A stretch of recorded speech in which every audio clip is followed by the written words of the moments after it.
Hello everyone, हम पढ़ रहे हैं class 9 science chapter 1 matter in our surroundings. हमने ऑलरेडी चैप्टर कवर कर लिया है। आज हम डिस्कस कर रहे हैं एनसीईआरटी की लास्ट एक्सरसाइज के questions. Question number first, convert the following temperature to the Celsius scale. हमें केल्विन में दिया हुआ है, हमें सेल्सियस में कन्वर्ट करना है। तो हमने एक फॉर्मूला पढ़ा था K = C+273। ठीक है, तो केल्विन दिया है, केल्विन की जगह केल्विन की वैल्यू पुट कीजिए और उसके बाद यहाँ जाके माइनस हो जाएगा और सेल्सियस की वैल्यू निकल के आ जाएगी। Clear. Question number 2, convert the following temperature to the Kelvin scale. आपको केल्विन स्केल में निकालना है, तो आपको दिया हुआ है सेल्सियस में, सेल्सियस की जगह वैल्यू पुट कीजिए और यहाँ वैल्यू पुट की दोनों को प्लस कीजिए, केल्विन आ जाएगा। क्लियर है, दोनों क्वेश्चन आराम से सॉल्व हो जाएंगे। थर्ड क्वेश्चन पे आइए, give reason for the following observation. आपको इनके रीजंस बताने हैं, ऐसा क्यों होता है। Naphthalene balls disappear with time without leaving any solid. मतलब जो कपूर की जो हम कपड़ों में रखते हैं छोटी छोटी गोलियाँ, वो अपने आप धीरे धीरे टाइम के अकॉर्डिंग मतलब विदाउट लिविंग एनी सॉलिड वो डिसअपेयर, गायब हो जाती हैं। क्यों होता है ऐसा? तो बहुत ही सिंपल बात है कि नेप्थोलियन बॉल डिसअपेयर इसलिए होती हैं क्योंकि नेप्थोलियन बॉल सबलाइम होती हैं, जो डायरेक्टली चेंज हो जाती हैं वेपर में without leaving any solid. Clear. Second है, we can get the smell of perfume sitting several metre away. हमें परफ्यूम की स्मेल बहुत दूर बैठे तक भी आ जाती है। ऐसा क्यों होता है?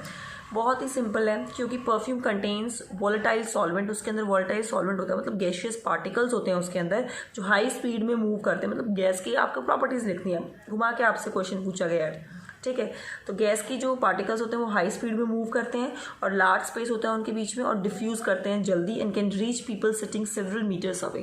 क्लियर।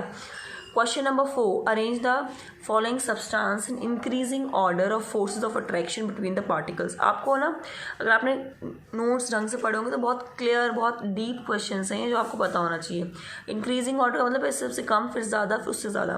फोर्स ऑफ अट्रैक्शन बताना है। फोर्स ऑफ अट्रैक्शन सबसे ज़्यादा किस में होता है? सॉलिड में होता है, क्योंकि उसके पार्टिकल्स बिल्कुल चिपके हुए होते हैं।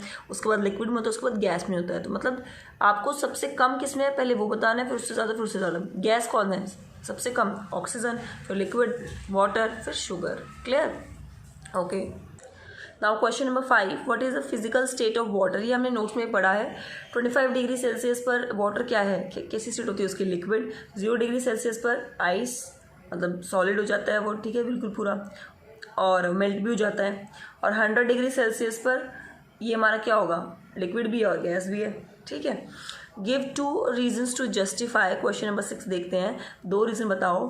Water at room temperature is liquid. Water जो होता है वो रूम टेम्परेचर पर लिक्विड रहता है। ऐसा क्यों होता है? क्योंकि वाटर का जो फ्रीजिंग पॉइंट होता है वो 0 डिग्री सेल्सियस है और बॉइलिंग पॉइंट है 100 डिग्री सेल्सियस। और रूम टेम्परेचर तो इन दोनों टेम्परेचर में से कोई भी नहीं होता, तो इसलिए वो लिक्विड रहता है। क्लियर। एन आयरन अलमीरा is a solid at room temperature. Iron अलमीरा सॉलिड रहती है, हमारी जो अलमारी है वो सॉलिड रहती है रूम टेम्परेचर पे। ऐसा क्यों? बहुत ही सिंपल, जो आयरन का मेल्टिंग पॉइंट है, आयरन का मेल्टिंग पॉइंट जो होता है वो हायर देन रहता है रूम टेम्परेचर से। मतलब ज़्यादा टेम्परेचर चाहिए उसे मेल्ट होने में, तो इसलिए वो रूम टेम्परेचर कम होता है, इसलिए अलमीरा सॉलिड रहती है, सॉलिड फॉर्म में रहती है। क्लियर। क्वेश्चन नंबर 7 आ जाते हैं। Why is ice is 273 Kelvin more effective in cooling than water at the same temperature?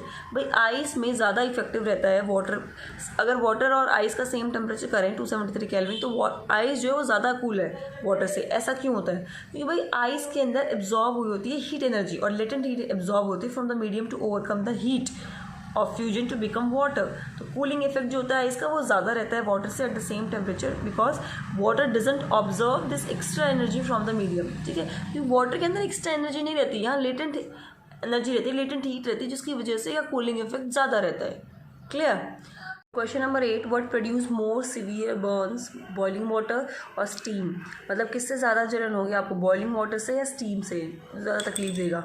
तो किससे होती है? हमने पढ़ा था ये स्टीम से होती है हमें तकलीफ ज़्यादा, कि steam at 100 degree Celsius will produce more severe burns as extra heat is hidden in it. मतलब उसके अंदर एक्स्ट्रा हीट होती है ना, इसलिए। ठीक है, जिसको हम लेटेंट हीट बोलते हैं। Boiling water doesn't have the hidden heat, तो सिंपल है, इसकी वजह से वही हमने नोट्स में पढ़ा था ये question. Name ABCDEF in the following diagram showing change in its state. ये फॉलोइंग डायग्राम आपको दिया हुआ है, आपको बताना है कि क्या है। देखो, सॉलिड से लिक्विड की तरफ जा रहा है तो हम इसे क्या बोलते हैं? फ्यूजन, या हम मेल्टिंग भी बोल सकते हैं।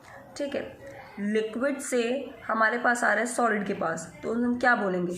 कंडेंसेशन। ठीक है, यहाँ आ जाओ। लिक्विड से गैस बन रहा है तो हम उसे क्या बोलेंगे? इवेपोरेशन। ठीक है, गैस से लिक्विड बन रहा है तो उसे क्या बोलेंगे? कंडेंसेशन। ठीक है, सॉलिड से गैस बन रहा है तो हम क्या बोलेंगे? सब्लिमेशन। सॉलिड से नहीं, ये सॉलिड से गैस बन रहा है, इसे क्या बोलेंगे हम? सब्लिमेशन। गैस से सॉलिड बन रहा है, इसको डिपोजिशन भी बोल सकते हैं और सब्लिमेशन भी बोल सकते हैं। ठीक है, तो ये आपको ध्यान रखना है बस। ये आपको कैसे भी आ सकता है, ये हमने डायग्राम भी पढ़ लिया था, उसके बेसिस पर आया। तो चैप्टर पूरा कंप्लीट हो गया हमारा। Thank you.